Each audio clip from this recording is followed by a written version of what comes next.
Mange studenter synes det er utfordrende å skaffe seg en oversikt over emnene sine. Hva er det som er viktig? Hvor bør jeg starte? Og så videre. Vi i NTNU Karriere møter mange studenter som lurer på akkurat det her. Når det kommer til å skaffe seg en oversikt over pensum, er det gjerne 3 punkter vi ber dem se litt nærmere på. Hva står det på nettsidene til studiet om læringsmål og læringsutbytte?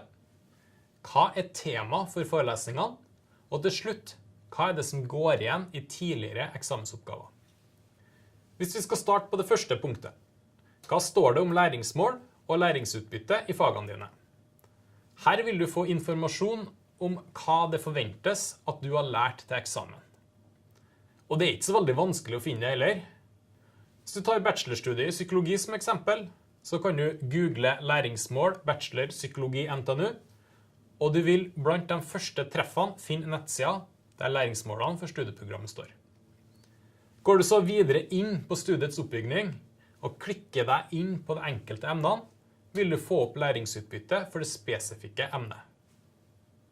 Men kanskje synes du at læringsmål og læringsutbytte er litt generelt, eller ikke gir deg noe bedre oversikt over hva som er viktig, eller hvor du skal starte å lese. Da kan det være lurt å gå videre til det andre punktet på lista.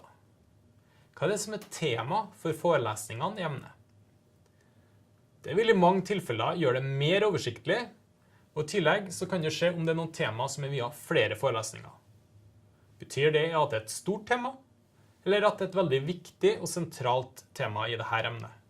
Eller kanskje begge deler? Det siste tipset er det de fleste studentene kjenner til. Gamle eksamensoppgaver blir ofte aktivt benyttet i eksamensperioden.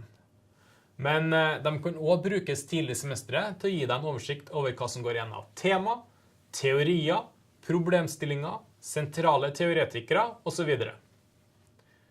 Selv om du kanskje ikke vil være i stand til å svare på oppgavene ved semesterstart, vil de uansett kunne gi deg en pekepinn på hva det er smart å se litt ekstra nøye på i løpet av semesteret. Så det er egentlig ingen grunn til å vente helt til eksamensperioden med å se nærmere på det. Og så mye annet er tidligere eksamensoppgaver ved NTNU kun et Google-søk unna.